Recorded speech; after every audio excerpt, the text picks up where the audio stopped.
Hello नमस्कार मित्रों, केम छो? I hope all you are fine. तो આપણે જોઈએ જે GS1નું પેપર હતું ગુજરાતી એ હું હમણાં જ આપીને આવ્યો છું અને જોઈએ કેવું રહ્યું છે પેપર. મારું થોડુંક મીડિયમ રહ્યું છે એઝ યુઝ્યુઅલ, કે પ્રેક્ટિસનો અભાવ કહી શકું હું, કારણ કે જોબ સાથે થોડુંક અઘરું પડી જાય છે. તો જે પ્રશ્ન 1 છે એમાં 5 નિબંધો પૂછાયા હતા, તમને ખબર જ હશે. તો કોમેન્ટ બોક્સમાં જણાવો તમે કયો અટેમ્પ્ટ કર્યો છે. મેં આ માહિતી વિસ્ફોટવાળો કર્યો હતો. જોકે મને ગુજરાતની અસ્મિતા 5 નિબંધ ફાવે એવા હતા, પણ મને વધારે કોન્ફિડન્સ આ નિબંધમાં હતો એટલે મેં એમાં કર્યું છે. ત્યાર પછી જે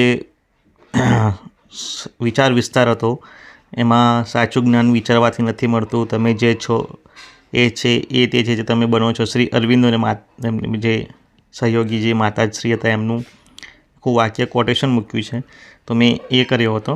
ત્યાર પછી મધર ટેરેસાનું વાક્ય છે, કોઈ માટે કદી કશું પણ બની નથી શકતા મનુષ્યની આ સ્થિતિ જ સૌથી મોટી માંદગી છે. બરાબર. પરોપકારની વાત છે, સૌંદર્યની વાત છે. બરાબર. વિક્ટર હ્યુગોનું એક સ્ટેટમેન્ટ છે.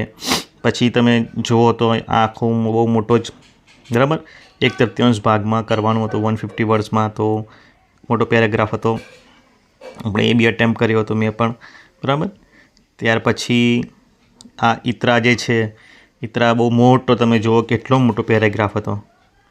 વાંચતા તમારે ઘણો ટાઈમ જતો રહે, પછી સમજવાનું, પછી એને લખવાનું. તો it was too lengthy. 5 questions were too lengthy.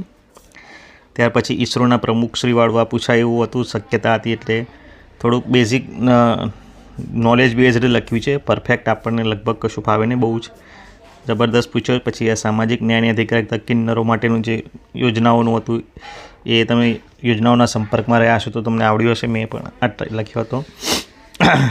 જાહેર ખબરોવાળું નિયંત્રિત કેવી રીતે કરે છે, એ પણ એક લેટર હતો. ત્યાર પછી કલા નિર્માણની પ્રક્રિયા અંગેનું હતું, બરાબર, કેવી રીતે પ્રભાવિત કરે છે.